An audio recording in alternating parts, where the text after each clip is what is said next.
بەناوی خوای گەورە سڵاوتان لەبێت بینەرانی بەڕێز و خۆشەویست کێشەی موچە لەسەر ئاستی ناوخۆی هەرێمی کوردستان بەردەوامە و لەگەڵ بەغداد تاکو ئێستا ڕێکەوتن لەبارەی موچە و نەوت نەچۆتە بواری جێبەجێکردنەوە. لەسەر ئاستی پەرلەمانی کوردستان ژمارەیەک پەرلەمانتار داوایان کردووە کە کۆبوونەوەیەکی تایبەت بە هەڵوەشاندنەوەی لێبڕینی موچە بکرێت، بەڵام تاکو ئێستا حکوومەت ئامادە نەبووە بێتە پەرلەمانی کوردستان. لەسەر ئاستی بەغداد لە دوای زیاتر لە 2 مانگ لە پەسەندکردنی بودجێ عێراق لە ئێستادا وەفدەی هەرێم لە بەغدادە و تاکو ئێستا ڕێکەوتنی هەرێم و بەغداد جێبەجێ نەکراوە. لە بەرنامەی ئەمڕۆ بە وردەکاریەوە باس لە کێشەی موچە لەسەر ئاستی ناوخۆ هەروە لەسەر ئاستی عێراقیش دەکەین، لەگەڵمان بن.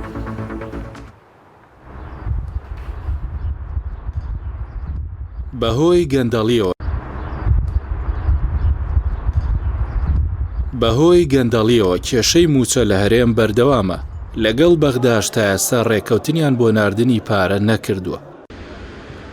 هەرێمی کوردستان ناوچەیەکی دەوڵەمەندە بە نەوت و غاز و چەندین خاڵی سنووری هەیە، بەڵام بەهۆی گەندەڵی لە دۆسەی نەوت و قاچاغی خاڵە سنووریەکان کێشەی موچە چەندین ساڵە بەردەوامە. لە کۆتایی مانگی ڕابردوودا ژمارەی یاسایی ئەندامانی پەرلەمانی کوردستان داوایان کرد کۆبوونەوەیەک لەسەر موچە بکرێت و پەرلەمان بڕیارێک لەبارەی موچەوە بدات، بەڵام تاوەکو ئێستا حکوومەت ئامادە نییە بێتە پەرلەمان و لێبڕینی موچە هەڵبوەشێنێتەوە. پێشتریش سەرۆکی پەرلەمانی کوردستان ڕایگەیاندبوو تا دەی ئەم مانگە مۆڵەتیان داوەتە حکوومەت بێتە پەرلەمان. بە گوێرەی زانیاریەکان حکوومەت گوێ بەو داواکاری پەرلەمان نادات، کەچی سەرۆکاتی پەرلەمان ئامادە نییە بە غیابی حکوومەت دانیشتنێک لەسەر موچە ئەنجام بدات. لەسەر ئاستی عێراقیش تا ئێستا هەرێم و بەغدا لەسەر دۆسەی موچە نەگەیشتوونەتە ڕێکەوتن. دوای زیاتر لە 2 مانگ لە ئێستادا وەفدی هەرێم لە بەغدایە بۆ قسەکردن لەسەر میکانیزمەکانی جێبەجێکردنی یاسای بودجە. لەمبارەیەوە خالید شوانی وەزیری هەرێم بۆ کاروباری بەغدا ڕایگەیاند لیژنەیەک لە دیوانی چاودێری دارایی عێراق و هەرێم بۆ وردبینیکردن لە داهاتەکانی هەرێمی کوردستان لە پاڵ داهاتی نەوتدا پێگەێنراوە. لەگەڵ وەزارەتی دارایی حکومەتی فیدراڵیش گفتوگۆ لەباری میکانیزمی ئەژمارکردنی پشکی هەرێم لە بودجەدا کراوە. بەپێی یاسای بودجەی عێراق دەبێ حکومەتی هەرێم داهاتی 250,000 بەرمیل نەوت و نیوەی داهاتی ناوخۆ ڕادەستی بەغدا بکات. اینجا بەغدا پشکی هەرێم دەنێرێت. ڕێگنەکەوتن لەگەڵ هەرێم و بەغدا لە کاتێکدا لە دوای فرۆشتنی نەوت بە سەربەخۆیی کێشەی موچە و کەمی خزمەتگوزاری لە هەرێم سەری هەڵدا و حکوومەتی هەرێم لە ئابووری سەربەخۆ شکستی هێنا. بە بڕوای بەشێک لە ئابووری ناسان هەرێم کێشەی پارەی نییە، بەڵکو کێشەی گەندەڵی و دەستێکی ناپاکی هەیە، ئەگەر ناداهاتەکانی هەرێم بەشی موچە و خزمەتگوزاری و پرۆژەی استراتیژی دەکات.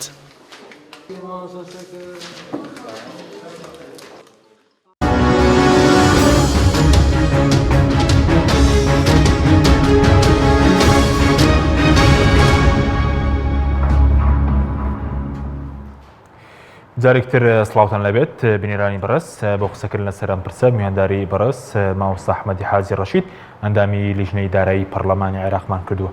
مامۆستا بەخێر بێت، سوپاس زۆرمەدەمتان، زۆر سوپاس. ئەگەر سەرەتا لەوە دەست پێ بکەین لەبارەی چوونی وەفدی هەرێم بۆ بەغداد بە سەبارەت بۆش کە زیاتر لە 2 مانگە یاسای بودجە پەسەند کراوە، بۆچی پارە نایە لە بەغداوە؟ یاخود دەبێت چی بکرێت بۆ ئەوەی پارە بێت؟ بەناوی خوای بەخشندەی میهرەبان، سوپاس بۆ تۆ کاک حەکیم. لێرەوە ئەمەوێ سوپاسی خەڵک و دۆست و لایەنگر و هاوڕێیان و ئەوانەی کە دڵسۆزن بۆ ئەو پەرۆشەی کە لەم ماوەی پێشوە پۆستێک لەسەر من دابەزی بوو کە ڕووی ڕەشم توش بوو ئەو نەخۆشیە. تەبەن ئەو سایتە دابەستانە لە زووە لە هەوڵی ناشرینکردن جا تۆمەت بەخشینەوە بێ یان ناشرینکردن بێ. دوجار ئەمە ئاخر وەرەقەیان بوو کە وەرەقەی ئەوەی ئەمە تووشی نەخۆشی بووین. من هەر نەخۆشیێک بگرم پێڕازیم، خوای گەورە بارێکەوەی دابەسەر ئینسانەوە پێویستە سەبر بگرێ، بەڵام لە ئێستادا ئەتوانم بڵێم لە ئەو فترەی 7 ساڵێک کە لە بەغدا بووم لە ئێستادا باسەحەتترین کاتمە و لەوە چێ باهۆشترین کاتم بێ کە زۆر تەفەڕۆغم کردو بۆ بابەتە میهنیەکەم کە چاودێریە لە لیژنەی دارایی سپاسی ئەو خەڵکو باشە بەبێ سەر مەسەلەی بجێکی خەڵک ڕەنگە بڵێن کێشەیەوە لەگەڵ حکوومەت هێرێم و لەگەڵ دەسەڵاتداران چییە کە زۆر جار لە سێبەرەکان بڵێن بەلامار دەدرێت بەتەکیید کێشە هەیە بەڵام کێشەکە شخصی نییە من لەگەڵ هیچ بەرپرسێکی هەرێم عداوەتی شخصیم نییە بە ئەندازەی ئەوەی عداوەتم هەیە لەگەڵ ئوسلوبیان لەگەڵ شێوازی کارکردنیان لەگەڵ ئەو بەهەدەردانی دارایی لەگەڵ ئەو ناقانونی کە بەکاری ئەهێنن لەگەڵ ئەو ناڕازگۆییان بەرامبەر بە خەڵکی هەرێمی کوردستان ڕنگ بێ تاکە کێشەی من و ئەوان ئەوە بێ کە ئەوان قسەیەکەکەن ڕاستیەکەی ئێمە زۆر جار باسەکەین کە لە ئێستا باسی ئەو ڕاستیانە یەکەم کە حکوومەتی هەرێم بۆ ماوەی 7 جار هاتووەتە بەغدا هەموو جارێکەڵەوە نزیک بووینەتۆ لە ڕێکەوتن یاخودەوە ڕێکەوتنمان کردووە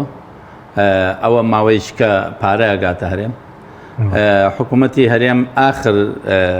هاتنیان بۆ بەغدا لە ماوەی 3 ڕۆژیان مانەوەیان لە بەغدا لە نێوان وەزارەتی دارایی و وەزارەتی نەوتە جۆرێک لە دەسییان پێکردبوون کە ئەم وەزارەت ئەیود لای ئەو وەزارەت بۆیە بە مەیوسی هات بنەوە بۆ هەرێمی کوردستان بۆیە دووبارە ئەمڕۆ وەفدەکەیان ئەڕواتەوە بۆ ئەوەی ئەو داواکاریانەی کە چەند ساڵە داواکرێت لە هەرێم بە حسابی بن کە تا ئێستا ئامادە نین بەو داتا و بەیاناتەیش کە کاتی خۆی هێنابوویان بۆ لیژنەی مالی تەبەن ئێمە لە لیژنەی مالی لیژنەیەک پێگەێنراوە بەڵێ لە بەڕێزان دکتۆرە ماجدە تەمیمی عەدنان زورفی دکتۆر ماجد الوائلی لەگەڵ من کە ئەحمەد حەمەڕەشید لەگەڵ فەیسەڵ حسێن العیساوی ئەم 5 کەسە دانراون بەوەی تەدقیقی بەیاناتی هەرێمی کوردستان بکەن ئەوکەی بڕیارە درابوو ئەم 1/2/2021 بەیاناتەکەمان وەرگر ئەو بەیاناتێک کە حکوومەتی هەرێم هەموو جارێڵێ بەیاناتم تەواو پێشکەش کردووە کۆمەڵێک ئەرقامی دابوو کە ئەو ئەرقامانە مامەڵەیان لەگەڵ ناکرێت بۆ نمونە نووسیوێتی وەزارەتی فڵان ئەوەنەی پێویستە بەبێ ئەوەی ژمارەی فەرمانبەرەکانی بدا بەبێ ئەوەی پلەبەندی موەزەفەکانی بکە بەبێ ئەوەی خانەنشینی ئەمانە بە پێوەی تەخسیساتی مالیان ئەو جەدوەلی قیوەی عامیلێ کە هەیە لە بەغدا کە پێوترێ جەدوەلی قیوەی عامیلە و هەموو عراقی تیاکەم 3,250,000 هەرێم 682,021 کەسە هیچ داتایەکی تەفسیل لەبارەی ئەمانەوە نەهات بوو داتایی نەود نەهات بوو داتای داهاتە غەیر ئیتیحادیەکان هیچی نەهات بوو تۆتەڵ باس لە مەبلەغێکە ئەوەندە داهات هەیە باز لە خەرجەکانیشەکە ئەوەنە خەرجیات هەیە کە ئەوە ناکرێ اعتیمادی بکرێتە سەر بۆ ئەوەی وردبینی لەگەڵا بکەیت چکە هەرێمی کوردستان بە حکمی ئەوەی داتا و بەیاناتێکی وازەحی نییە تابیداتە دەستگاکانی خۆی بۆ لەبەرەوەی لە ئەساس و قانونی نییە چونکە ئێمە لە یادمان نەچێ شتێکەیە پێوترێ قانونی ئیدارەی مالی قانونی ئیدارەی مالی بریتە لە دەستوری مالی عراق کارێمە بێ پابند بێ بەم قانونەوە کە موازنە لە کاتی خۆیان لە سنەی مالیە لە 1 بۆ 12 دیوانی ڕقابەی مالی ئەگەر قانونی موازنەی نەخەیتە بەردەست تەدقیقی چی بکە ناچێت لە خۆیەوە ڕقم وەرگێ و ئەبێ هەموو ڕقمێکی واریدات داهاتەکان لە چوارچێوەی قانونێکا تۆمار بکرێ پەرلەمانی ئەو شوێنە تەصدیقی بکات دەنگی لەسەر بدا ئەبێتە وەسیقەیەکی قانونی دوایی خەرجیەکانە بێتە وەسیقەیەکی قانونی دیوانی ڕقابەی مالی ئەچێ ئەم وەسیقە قانونیە تەدقیقەکە دوایی پێوترێ حساباتی ختامی هەرێم لە 2013ەوە قانونی موازنەی نییە سەرۆکی حکوومەتیش وەکو با بڵێن کۆمپانیای خۆی مامەڵە لەگەڵ داهات و نەفەقاتەکە 500 ملیۆن بۆ ئەوێ و ئەوەنە ملیار بۆ ئەوێ و ئەوەنە ملیار بۆ ئەوێ ئەمە ئیشێکی قانونی نییە ئەمە لە هیچ وڵاتێکە ئەمە نییە کە موازنە نەبێ و سەرۆکی حکوومەت بە کەیف خۆی تەخسیسات بکە یاخود وەزارەتی دارایی بە کەیف خۆی تەخسیسات بکە بە کەیف خۆی داهات وەرگێ مەسەن ئەو زەریبانەی کە زیاد کراوە نەسێکی دەستوریە کە بە هیچ شێوەیە زەریبە زیاد ناکرێت ئیلا بە نەسی قانونی نەبێ هیچ قانونێکیان لێرە نەتعدیل کردووە نە قانونی موازنەشیان هەیە ئەو هەموو زەریبیان فەرز کردووە لەسەر خەڵکی بۆی ئەوەی ئەیکەن لە هەرێمی کوردستان لە 2013ەوە تا ئێستا هەمووی مخالفاتی قانونیە هەمووی مخالفاتی مالیە ئەگەر دەسەڵاتێک هەبێ ئەوە مەفروزە لێ پێچینەوە لە حکوومەت بکە و ئیستیجوابیان بکات لە ناو پەرلەمانە بەڵام بەداخەوە پەرلەمانەکەی ئێمەیان وا لاواز کردووە کە ناتوانێت لە حکوومەت بپێچێتەوە باش ئەو بیدایەتەیە کە بووەتە سراعێک لە نێوان ئێمە و ئەو دەسەڵاتەی کە لە هەرێمی کوردستان هەیە کە دەسەڵاتێکە بە تەواوی معنا شکستی خواردووە لە ڕووی خزمەتکردن بە خەڵک لە ڕووی دابینکردنی پێداویستیەکانی خەڵک کە لە موچە سادەترین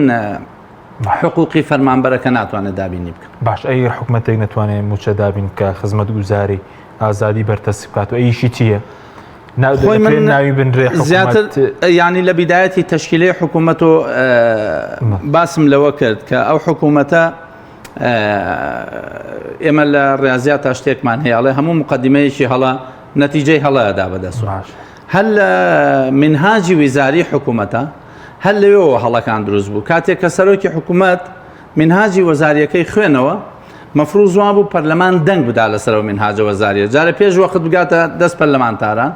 لەبەر دەستیان نابێ بزانم حکوومەتە پلانەکەی چیە بۆ ماوەی ئەم 4 ساڵە دەنگ بدا لەسەر ئەمە بە مادەی 75 دەستور ئەمە بێتە وەسیقەیەکی ملزم بۆ حکوومەت منهاجی وەزاریەکەی تەصدیق نەکراوە لەبەرەوەی ملزم نییە لە بەرامبەر پەرلەمانە بە هیچ وەسیقەیەکە بیکە بەڵگەنامەیەکی لە کۆتایی خوێندەوە حکوومەت و یعنی تەصدیق کرابوو ئەو منهاجی وەزاریە لە حکوومەتی ئیتیحادیە تصدیق لەسەر منهاج وزاریەکە و دەنگدان لەسەر وەزیرەکانی اینجا شەرعیەت وەرەگرێت کە حکوومەت کاروباری حکوومەتداری بکە بڵاویش دەبێت متمانەی پێ بدرێت مەسەن تصدیق ئەبێ کارنامەکە لەگەڵ وەزیرەکانی یەک دەنگیان لەسەر بدێ کارنامەکەش بە مجمل بەم دوانەوە حکوومەت شەرعیەتی وەرەگرێت کە سوڵتەی هەبێت لە هەرێمی کوردستانە دەنگ دراوە لەسەر وەزیرەکان بەس دەنگ نەدراوە لەسەر منهاجی وەزاری کەواتە حکوومەت ملزم نییە لە بەرامبەر پەرلەمانە بە جێبەجێکردنی ئەجیندایە کە ناوی منهاجی وەزاری بنەمەیەکی حکوومەتی تێدایەوەی کە لە کوردستان کەواتە ئەم ئەگەر حکوومەتێک ئاوا بێ یعنی هەر لە ڕۆژی یەکەمەوە ئەبوایە پەرلەمان لەژێر ئەو مەسئولیەتە خۆی دەرباز بکردایە کە دەنگی نەدایە بۆ حکوومەتە و بالعکس پەرلەمانتاران داکۆکی ئەویان بکردایە چونکە من لەوە ئەچێ دوای مانگێک مەقالێکی ترم نووسی لەسەرەوەی باشترین کادەوەیە کە حکوومەتە هەڵبوەشێتەوە بە تایبەتی دوای ئەوەی لە مانگی ساڵی 2019 حکوومەتەکەی عادل عەبدولمەجید هەڵوەشایەوە لە هەمان کاتە هاوزەمان لەگەڵەوە دیسان داوام کرد کە حکوومەتی هەرێم هەڵوەشێتەوە و حکوومەتێکی کاتی پێک بێنرێ بۆ کاروبار ئێستا زەرورەتەکەی زیاتر بوو بۆ هەڵوەشانەوە لەبارەی موچە و ئازادی ئەم حکوومەتە یعنی هەموو مؤسسەیەک هەموو منەظەمەیەک هەموو حزبێک مقاوماتی بەقای هەیە ئەم حکوومەتە لە تەشکیلەیەوە مقاوماتی بەقای نییە بۆیە قەناعەتم وایە حکوومەتێک نەتوانێت خزمەتگوزاری پێشکەشکە حکوومەتێک نەتوانێت موچە دابینکە حکوومەتێک ڕۆژنامەنووسێک لەسەر پۆستێک لەسەر ئەوەی چووە بۆ سەفارەتێک قسەی لەگەڵ باڵوێزخانەیە کرد بێ 6 ساڵ زیندانی بکە بەوەی تۆمەتباری بکە حکوومەتێک لەبری ئەوەی پەیوەندیەکان فراوان بکە پەیوەندیکردن و دانیشتن لەگەڵ سەفارات و قۆنسولیات بە جاسووسی لە قەڵم بدا حکوومەتێک کە بووەتە لەکە بەسەر میلەتەکەەوە حکوومەتێک بووەتە ئەوەی کە لەبری پەیوەندی فراوانکردن پەیوەندیەکانی بەرتەسک کردوتەوە بۆیە ئەم حکوومەتە من قەناعەتم وایە مقاوماتی بەقای نەماوە و ئەم حکوومەتە نەبوونی باشترە لە بوونی باشە بەس ئەی بۆچی ماوەتەوە پارە و ئەم حکوومەتێکی حزبیە لەبەرەوەی عەرزم کردی کە پەرلەمانەکەی ئێمە پەرلەمانێکی ئاکتیڤ نییە یاخود لە کار خراوە بۆیە پەرلەمانەکە لە ئاستی حکوومەتە دەسەڵاتی نییە و ناتوانێت سەحبی سەقە و متمانەی لێوەرگێتەوە بۆیە حکوومەت وەکو ئەو سێهێزەی کە پێکیان هێناوە تەمسیلی ئەو سێهێزە سیاسیەکە یعنی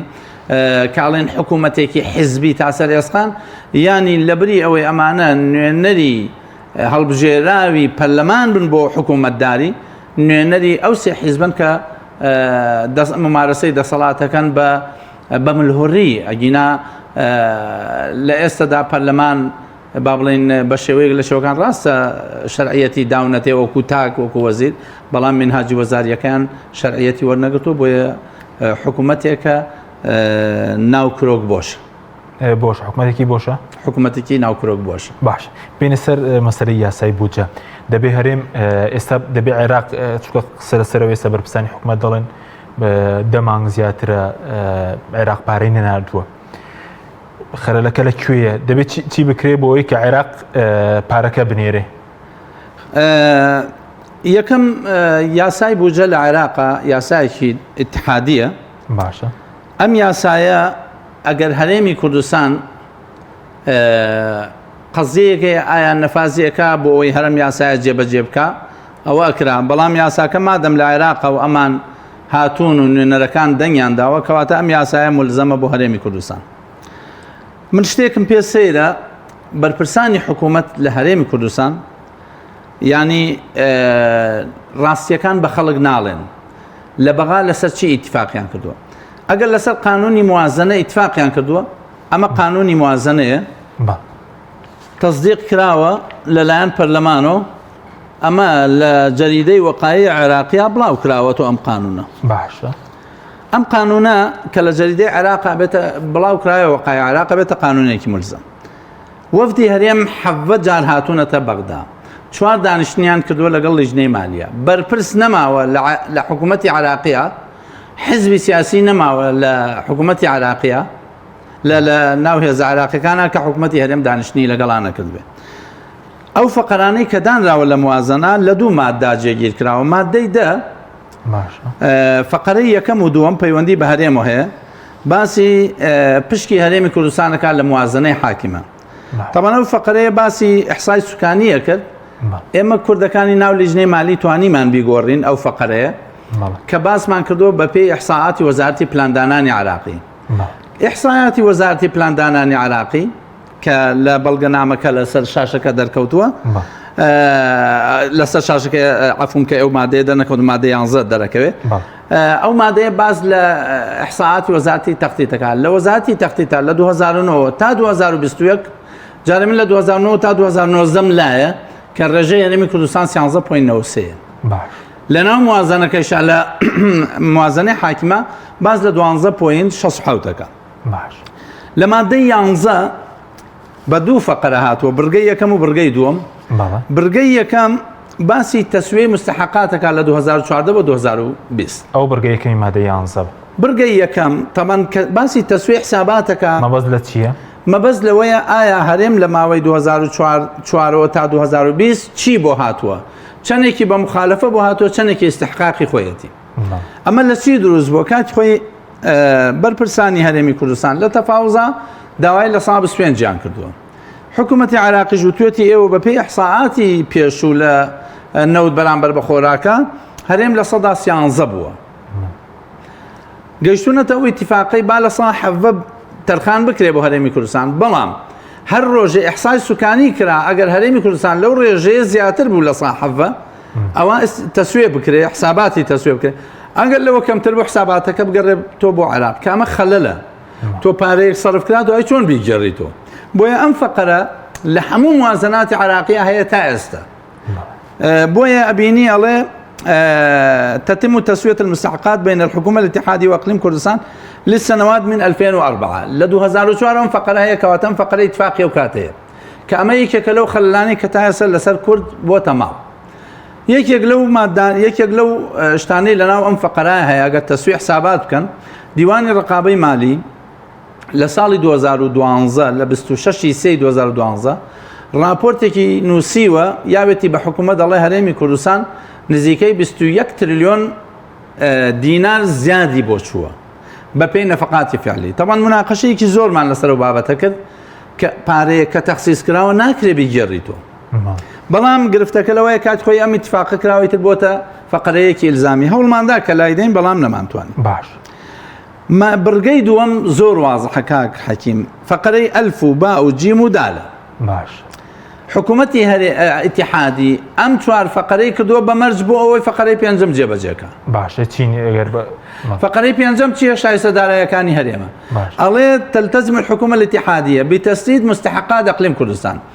حکوومەتی اتحادی پابند ئەبێ بە پێدانی پشکی هەرێمی کوردستان کە لەم قانونا هاتوون لەگەڵ ئەو خشتانەی کە هاوپێچن لەگەڵ ئەم قانونا بعد قيام الأقليم بتنفيذ الفقرات دوای ئەوەی هەرێم پابندیەکانی دەرئەبڕێ تەواوەکە لە فقرەی ئەلف با جیم دال یعنی تا ئەم چوار فقرە جێبەجێ نەکا هەرێم حکوومەتی اتحادی پارەی ناداتێ فقرەی یەکەم فقرەی ئەلف حکوومەتی هەرێم ئەبێ لانی کەم 460,000 بەرمیل ئینتاج بکات لەم 460,000 بەرمیلە پارەی 250,000 بەرمیلی بە نرخی سۆمۆ ڕادەستی عراق بکە لە کۆتایی فقرەکە هاتووەڵێ لا تقل ئەقیام يعني قیمە نرخەکەی كميات المسلمة أو بريك تسليم أكره عن المبلغ المتحقق عن بيع 250,000 برميل نفط خام يوميا بسعر شركة سومو سعر شركة سومو زور فرقي هي لقل أوي كهريمي كردستان يفروشه بون مونا هريمي كردستان لسال 2019 تحقيق كمان هي أو فروشنا وديلويتي جامعة جي بيكا هريمي كردستان $11 لحكومة اتحادية هرزانتر فروشتويتي عراق اگر بفروشه با $61 واتا هریم يفروشه با $50 لو $50 که هریم بوی امینتو لصا 54 اروابو کلفی شرکات لصا 46 امینتو بو خوی واتا لو $50 $27.5 اروابو کلفی شرکات $22.5 امینتو هریم اگر برمیل نوت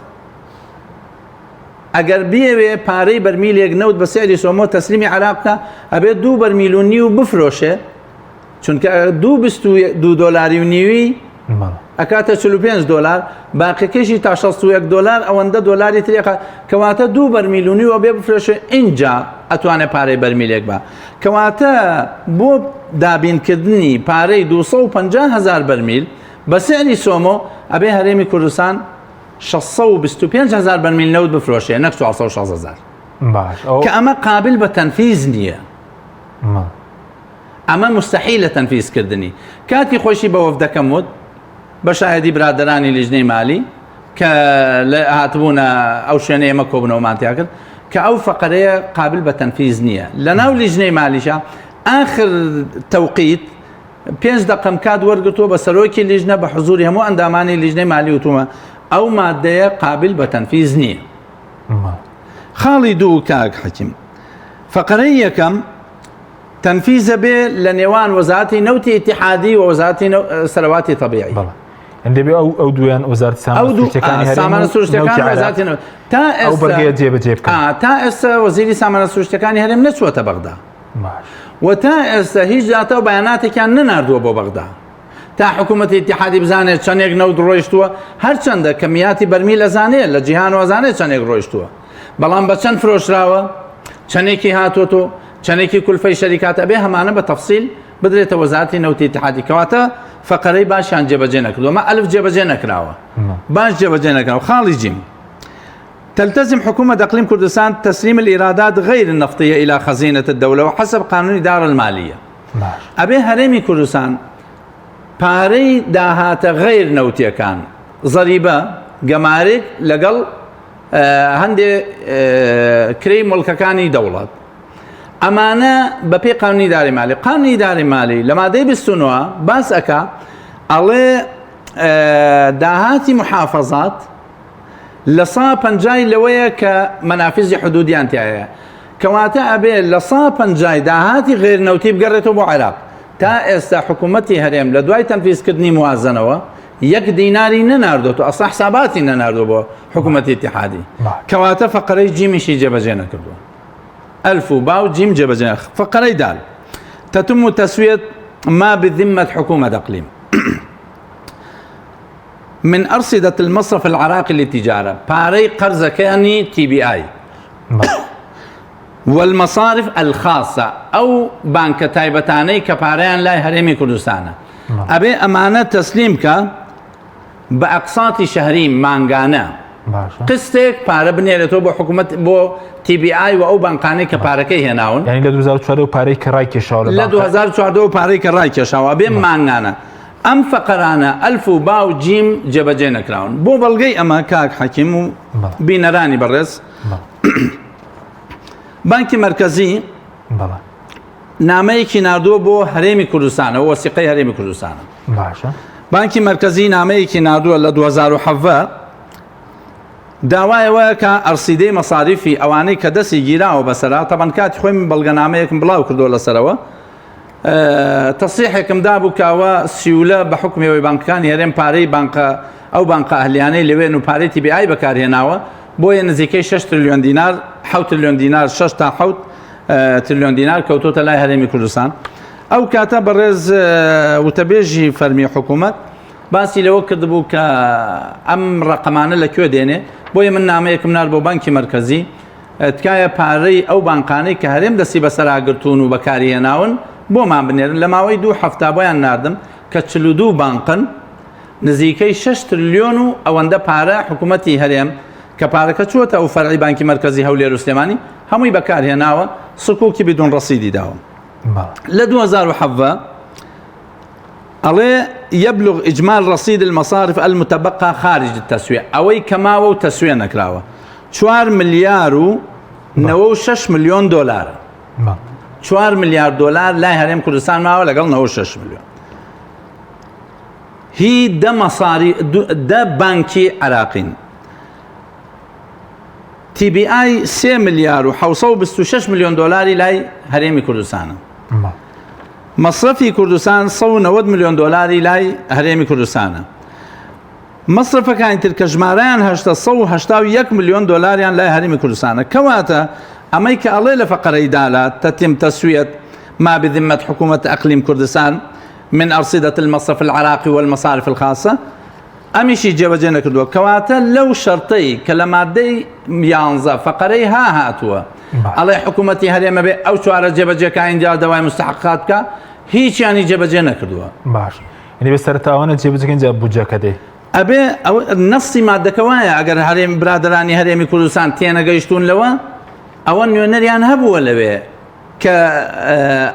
ئەو مادەیە چۆن نووسراوە و دوای ئەوەی موازنە تەزدیق کراوە فراکسیۆنەکانیان لەوێ بوون و ئەگەر فراکسیۆنەکانیش لەوە تێنەگەیشتون خۆ دوای ئەم یاسایە چۆتەوە هەرێمی کوردستان لە وەقایع عێراق هاتووە تلتزم الحكومة الاتحادية حكومة اتحادي پابند أبي بتسديد بيداني شایستەکانی هەرێمی کوردستان مستحقات أقليم كردستان الواردة كهاتوا لم قانونا والجداول المرفقة به أو خشتاني كلمات بعد دواي أوي قيام الأقليم بتنفيذ الفقرات دواي أوي هريمي كردستان هلسي بجي كردني فقري ألف باء جيم دال من هذه المادة كأوبو بمشاركة باشا بس سبارت بدياركني لصدا بنجاي داعتي خالص سنوريا كان ديواني تشاودري دار العراق وهريم لسرا وريك دكون قرزنية دياري كردني آليتك هي آليتي ديوان ماشا ديوان لخوي والناس اللي بزاني داهاتي قمرك شنك تا تدقيقك نديواني عراق او كان ديواني هريمي كردستان ابي داهاتكاني هريمي كردستان برونا چوارچێوەی یاسای بودجە لە پەرلەمانی کوردستان دەنگی لەسەر بدرێ خەرجیەکانی بچنە یاسای بودجە دەنگی لەسەر بدرێ دوای ئەوەی ئەچێتە حکوومەت ئەمجا دیوانی ڕقابەی مالی بۆی هەیە کەواتە دیوانی ڕقابەی مالی ناتوانێت ئێستا تەدقیق بکە ئەوەی کە دانراوە ئێمە تەنسیقێکمان دروست کرد لە نێوان هەردوو دیوانە سەرۆکی هەردوو دیوان ئامادە بوون کە بەیاناتی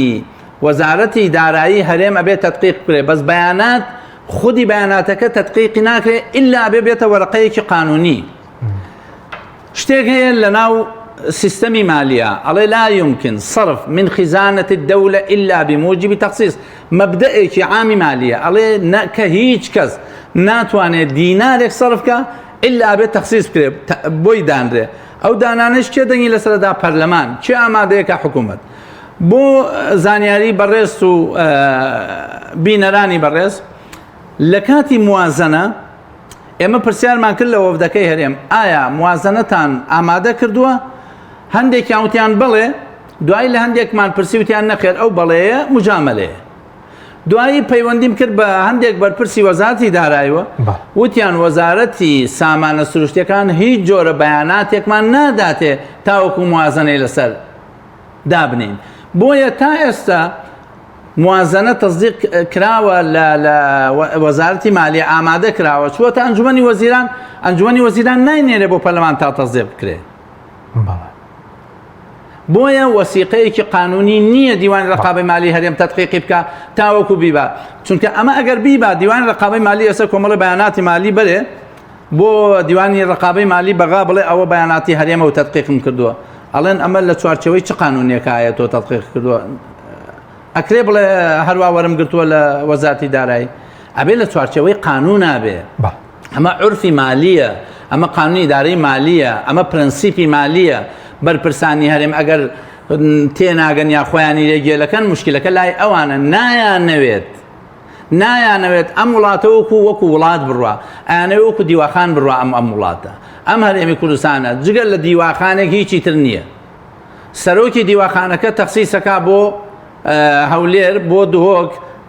ئەندازەیەکیش لەژێر فشارە بۆ سلێمانی جارجارە نوکە قەڵەمێکیش بۆ هەڵەبجە و سێسایق و گەرمیان و ئەوانە ئەمە حکوومەتداری نییە ئەمە ئیدارەی دیواخانە ئیدارەی دیواخان بەو شێوەیە درێ حکوومەتداری لە چوارچێوەی پرۆسەیەکایە کە پێوترێ قوانین قانونی موازنە قانونی ئیدارەی مالی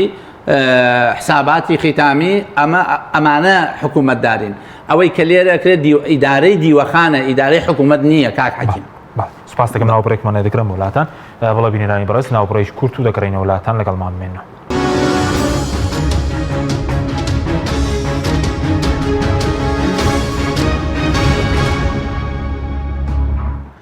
ئەگەر نەیدەنەوە چیە قانونی جارێکتر سڵاوتان لەبێت بینێرانی بڕست مامۆستا پێش ناوبڕەکە باسیەوت کرد کە دەبێت هەرێم کۆمەڵێک ڕۆژوێن جێبەجێ بکات یعنی ئێستا هاتنی پارە لە بەغدا قورسە یعنی ئەگەر منطوقی قانونی موازنە جێبەجێ بکەن کە کاتێک یاساکە تێپەڕی هەرێمی کوردستان کردیان بە شای و لۆغان و ئەوە قانونی موازنە و شایستەکانی هەرێمی تا جێبەجێ کراوە کە کاتی خۆی من باسم کرد کە ئەو قانونە قابل بە تەنفیز نییە ئەو قانونە هیچی بۆ هەرێمی کوردستان تیان نییە تەنها بۆ ئەو سێ هێزە پێگەێنەرەی کە حکوومەتیان پێگەێنراوە و بالعکس بۆ دەوڵەتێکی ئەقلیمی شتیتایە تەنیا بریتە قانونی موازنە بریتە لە چوارچێوەیەکی یاسایی بۆ فرۆشتنی نەوت بەبێ ئەوەی سکاڵای یاسایی تۆمار بکرێت چکە ئێمە لە بیرمان نەچێ سکاڵایەکی یاسایی هەیە لە محکەمەی ئیتیحادی بەرامبەر بە هەرێمی کوردستان لەسەر فرۆشتنی نەوت و سکاڵایەکی یاسایی هەیە لە محکەمەی پاریس محکەمەی نزاعاتی پاریس لە غورفە تیجاری پاریس کراوە لە دژی تورکیا کە عێراق داوای 26 میلیارد دۆلاری لێەکە کە ئەم دوو قەزیە تەفاوزێکی ئەقلیمی ناوخۆیی لەسەر کراوە بۆیە قانونی موازنە تەنها ڕێگەدا بە هەرێمی کوردستان بۆ فرۆشتنی نەوت بەڵام ناتوانرێت سکاڵای یاسایی لەسەر تۆمار ئەم قانونە غەیری ئەم غیتایە هیچیانێ بۆ هەرێمی کوردستان بۆیە بە بڕوای من لە تەطبیقی ئەم قانونە هەرێم هیچی دەست ناکەوێت قسەی ئەوەم نییە ئیتیفاقی کرابێ ژێربەژێر لەگەڵ کازمیە بە شێوەیەک لە شێوەکان بەهانەیەک بدۆزێتەوە بۆ ماوەی ئەو چەند مانگە کە پەرلەمان ئێستا تقریبان بەرەو وەسانە ڕوا پەرلەمانی ئیتیحادی نەتوانێت استیجواب و لێپرسینەوە لە حکوومەتەکەی کازمی بکە ئەم فرسەتە بەکاربێنێت تا انتخابات شتێک پارە بنێرێ بۆ هەرێم بە خلافی قانون ئەگینا وەکو تەطبیقی قانون هەرێمی کوردستان بڕواناکەم بتوان هیچ ئیسفادەیەکی باشە بەس ئەوی پارەی بانکە بازرگانەکانی عێراق ئێستا وتت 4 ملیاری لای هەرێم 4 ملیار و 96 میلیۆن دۆلارە بەپێی ئەو کتابەی کە لە 2007ەوە کراوە قورس نییە دا ئالێتی دانەوەی ئالێتی دانەوەی لە موازنەی ئەم ساڵا دوای تەفاوزێکی زۆر ئەبێ بە 7 ساڵ واتە 84 قست بدرێتەوە لە ئێستەوە لە 2021 تا 2028 دەبێ بدرێتەوە بەڵام قانونی دانەوەی ئەقساد لە دنیا وایە یەک مانگ نەیدەی چکە ئێستا ئەو پارەی کەماوە ئەبێت تەقسیمی 84 بکەی بزانە مانگانە هەرێمی کوردستان بێت چەند بداتەوە یەک مانگ تەخیر بێ نەک نەیداتەوە یەک مانگ تەخیر بێ غەرامەی تەخیری لەسەر دوجار ئەمە غەرامەی تەخیری و ئەتوانن لەبەرەوەی پارەی هەرێم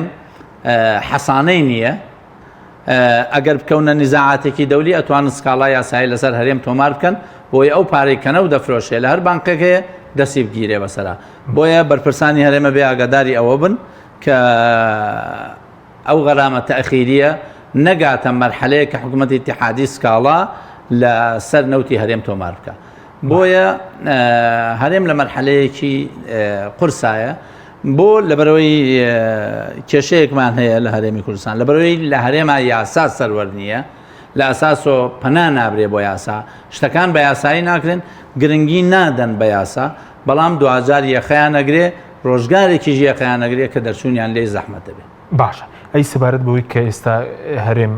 نیوەی بڵێن ئەم ساڵ تێپەڕیوەتە ئەسای بودجەی 2021 جێبەجێ نەکراوە ئێستا وەزارەتی دارایی عێراق سەرقاڵی پرۆژە یاسای 2022 ئەمە شەرکێشە دروست ناکە. بەتاکید کاک حەکیم هەرێمی کوردستانی دعایەوەی کە لە کاتی موازنەی ئەوان حازن و لە ماوەی شەڕ راپۆرتێکیان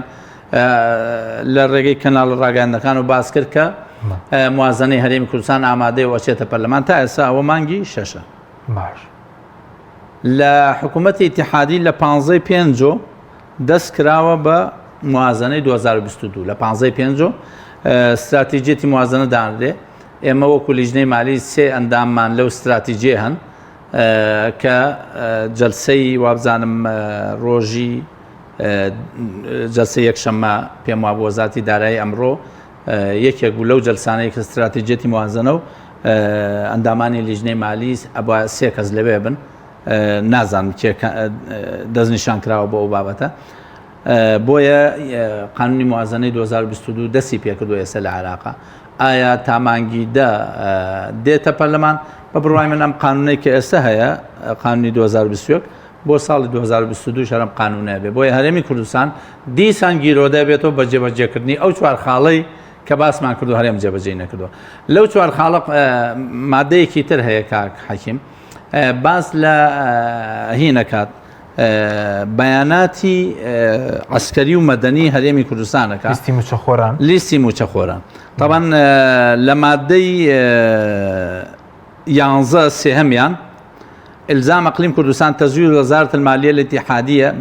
بعد تدقيق دواي أوي وزارتي ديوان رقابي مالي اتحادي تدقيقي تشكيلاتي حكومتي هريمة كان مدني وعسكري لكي لجدول جيم إشكالك ليراه لجدول جيمي قوي عاملة حكومتي اتحادية هريم 2022 كسي هي أبي ديواني رقابي مالي اتحادي بتنسيق لقل ديوان رقابي مالي هريمة بين لهريم أم 2022 كسا تدقيق كان مدني وعسكري إما كشيك من هي عسكرية كان بايومتريان بونا كراوة يعني هل مجرد رقم تاسج باسكري هي سربازية كان هل بقوتر موچه ورقدن اگر ديواني رقابي مالي بيبو حكومتي هريم بڵێ ئادەی سجلی مۆزەفینی هەرێمە مدەنێ چ سجلیەکە خەنە بەردەسی 682,000 یا 1,255,000 کە ئەمە خۆی بۆ خۆی ئەم مادەی 11 فەقەرەی سێمیشی جێبەجێ ناکرێت کە ئەمە خۆی بۆ خۆی کێشەیەکە خاڵی چوارەمیان هەر لە مادەی 11 کاک حەجم تلتزم حكومة إقليم كردستان بصرف مستحقات رواتب موظفي الإقليم من التخصيصات المقررة لها ضمن اعتمادات موازنة الإقليم ئەڵێ ئەو پارەی کە سەرف ئەکرێ ئەبێ یەکەم شت بدرێ بە موچە لە چوارچێوەی بودجەی هەرێمە بودجەی هەرێمەشتان نییە کەواتە کۆمەڵێک مادەی تایە کۆمەڵی فەقەرەی تایە مادەی 11 کە هەرێمی ئیلزام کردو ئەبێ موازنەی هەبێ کە نیەتی ئیلزامی کردووە کە ئەبێ بەیاناتی مۆزەفینی مەدەنی و عەسکەری تەقدیم کە کاک حەکیم لە بەیاناتی مەسەلەن وەزارەتی پێشمەرگە وەزارەتی پێشمەرگە هەندێک ئەرقام باسەکرێ بۆ نمونە من لە یەکێک لە وەزارەتی مالیە بوو باسێکرێ و لە وەزارەتی پێشمەرگە 432,000 کەس موچەی لێوەرەگرێ نەک پێشمەرگەی موچەی لێوەرەگرێ لە پەرلەمانتارەکانم پرسی وتیان 428,000 بە پێی بایۆمەتریەکەی کە کردیان پێشمەرگە 266,000 کەسێکە بە پێی دەنگدانی تایبەت 175,000 بە پێی ئەو پارەی تەخسیس کراوە لەیان هێزای و پەیمانەکە 6,000 کام ڕقەمەیان ڕاستە بۆ پێشمەرگە بۆیە حکوومەتی اتحادی و دیوان ڕقابەی مالی کە بێت تەدقیقی کوێ بکات تەدقیقی چ ژمارەیەکەکە تەدقیقی چ سجیلەیەکە لە کاتێکا سجیل نییە هەرە و هێزە پێگەنەرەکانی حکوومەت خۆیان ئەڵێن هێزەکانی فڵان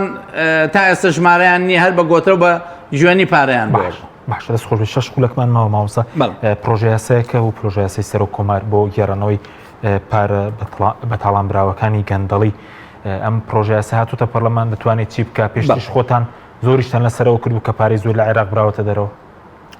بەڵێ تەمان دەستخۆشیم هەیە بۆ سەر و کۆمار و ئەو ستافەی کە لە ماوەی ئەم خولەیاندا کۆمەڵێک یاسای باشیان ئامادەکرد چونکە لەناو دەستورە دوو جهات قانون ئامادەکەن پەرلەمان مقتەرحی قانون ئامادەکە ینی پێشنیارەکە بەڵام ئەو دوو جهەتەی کە قانون ئامادەکەن حکوومەتە لەگەڵ سەرۆکاتی کۆمار سەر و کۆمار تا ئێستا کۆمەڵە قانونی گرنگی ئامادە کردووە مەسن لەو قانونە گرنگانە ڕاستە لەوانەیە بۆ هێزە بۆ هەندێک هێز قانون انتخابات لەوانەیە زیان بدا بەڵام قانونێکەوە کرێ مامەڵەی لەگەڵا بکەی قانونی ناجیاتی یەزیدیات کۆمەڵە قانونی تر لەو بارەوە آخر قانون کە سەرۆکایەتی کۆمار بەسپاسەوە ئامادەی کردووە قانونی ئیسترداد ئەموال الفەسادە یاسای گێڕانەوەی پارە گەندەڵ ئەو پارانەیە کە لە ئەنجامی گەندەڵیە تەبەن ئێمە لە عێراقا سێ یاسامان هەیە لەسەر گێڕانەوەی پارە قانونێکیان لە ساڵ 2012 دەرچووە باز لە ئەو پارانەکرا کە نەوت بەرامبەر بە خۆراک پارەی عێراق زۆر بەهەدەر دراوە ئەوەی فەیسەکان کە بۆ هەرێمی کوردستانیش لەو کاتانە مانگانە 900 میلیۆن هاو لە ساڵ 11 قانونێک دەرچووە کە بێ و پارانە بۆ شێوەیە هەچ کەس تێوە گلاوە لەو پارانە بگەڕێتەوە قانونەکە لە ساڵی 2009 تعدیل کراوە بەوەی ئەموالی محەڕەبەی ژیانی ئەو پارانەی کە لە عێراقا براونەتە دەرەوە تەبەن ئەو پارانەی کە لە عێراقا براونەتە دەرەوە 6 راپۆرت لای من هەبووە کاتی خۆی و باسیشم کرد لای هەندێک برادریش هەیە ئەو راپۆرتانە کاتی خۆی مەرحومی چەلەبی دای بە من کە باز لەوە کا تا 2014 312 میلیارد دلار لە عێراق چووەتە دەرەوە لەو 312 دلار ئێمە گومانمان لە 112 دلاری هەبوو چونکە نزیکەی اعتماداتی مستەنەدی بانکی مرکزی بانکی تیبیایمان حساب کرد کە ئەو بانکی وحیدە اعتماداتەکە 115 میلیارد بوو لەو 112 دلار و 13 میلیاری لە ڕێی بانکەکانی هەرێمەوە بووایە تقریبا پارەیەکی زۆری مەسەن بانک هەیە لە هەرێمە لە بەغا دوکانێکی هەیە بەڵام نزیکەی 4 میلیارد دلار مەزادی عملەی کردووە تەبەن ئەمانە راپۆرت و ناوی کۆمپانیاکان هەیە ناوی کەسەکان هەیە ناوی بانکەکان هەیە بڕی پارەکە هەیە بە کورتی ئەو پرۆژە بکرێ گرنگەکەی لە پرۆژە یاسایە ئەگەر جێبەجێ بکرێ بەڵام پێویستە بۆ جێبەجێکردنەکانی کۆمەڵێک من ئەو ڕۆژە لەگەڵ جەنابی سەر کۆمارە کۆبنەوەیەکمان کرد مناقەشەی ئەم یاسایەمان کرد کەوا ئێمە ئامادەی خۆمانمان دەربڕی وەکو ئاوپەیمانی هیوا کە ئێمە بە تەواوی معنا پشتگیری لەم یاسایەکەین و ئامادە بین لە پەرلەمانە بۆ دەنگدان لەسەر ئەم یاسایە چونکە کۆبنەوەیەکمان لەگەڵ فەخامەتی سەر کۆمار کرد کۆمەڵێک ملاحەزاتماندا کە لەوەی ئەمە شمول بکرێ بە سیستەمی سوێفت سیستەمی سوێفت کاک حەکیم بۆ جەنابیشت و بینەرانیش سیستەمی سوێفت لە هەموو دنیا ئێستا $1 لە بانقێک و بڕاتە بانقێکی ترۆ لە ڕێگەی سیستەمی سوێفتەوە زانی کەواتە ئەو پارانەشی لە هەرێم بەرپرسانی هەرێم دوجار وەریان گرتووە بردویانەتە دەرەوەی وڵات لە ڕێگەی بانکێک و بردویانە گینا بە جانتە هەڵ نەگیراوە بڕا لە ناو تایارە لە ڕێگەی بانکێک و نردویان دەرەوە بۆی مستەقەڕەکە ینی لەکوێ جێگیر بووە نمونەیەکت پێ بڵێم بۆ ئەمە علی علاق کە لە لیژنەی مالی کۆبنەوەیەکی لەگەڵ ئێمە کرد وتی زۆر جار کە پارەی مەزا دەخەینە بازارڕۆ دوای هەفتەیەک ریزاڵ بانکی ئەمریکی پرسیارمان لێکە پارەکانتان لە کەمبۆدیا لە ڤێتنام لەکوێ بینراوە بۆیە متابعی هەموو دۆلارێکە کرێ ئەزانێ و پارانە لەکوێ بەڵام پێویستی بە نظامی قەزایی عراقەیە لەگەڵ نظامی قەزایە وڵاتە پێویستە هەماهەنگی هەبێ لە بینی ئەو دوو دەوڵەتە ئیتفاقی ئیستردادی ئەموال بکەن و پێویستە پەرلەمانیش کۆبنەوەی خۆی بکات چونکە بەداخەوە پەرلەمانی عراق ئێستا کۆبنەوەکانی تقریبا لاواز بوون هەفتەی پێشوو کە لە پەرلەمان بووین لە ماوەی ئەو هەفتاسیە کۆبنەوەمان کرد تەنایە کۆبنەوەیان زۆر بە کورتی کاتمەوە سەبارەت بوو کە پێشتر لە پەیجە سێبەرەکان هێرشتان کراوە سەرەنگە هەڕەشەی تیرۆرکردن و ئەوانەتان کراوە قەرار وابوو دەرمان خواردمان بکەن لە ناو پەرلەمانە لە کەفتێریادا نشین خوارد نەخۆین آخر هەڕەشیان ئەوە بوو کەوا معلوماتێکە بوو لە ڕێگەی چەند دەستێکەوە ئەنەوە دەرمان خواردمان بکەن لە پەرلەمانی عێراق لە پەرلەمانی عێراق لایەنێکی سیاسی هەرێم لایەنێکی سیاسی هەرێمی کوردستان ئێوە واز دێنن ئێمە ینی قەدەری ئێمە وایە کە بەردەوام بین قەدەری ئێمە وایە کە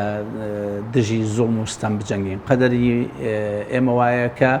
لە هەرکوێ گەندەڵیەکە بێ ڕوبەڕووی ببینەوە خوا پشتیوان بێ پاشان پشتگیری ئەو جەماوەرە دڵسۆزە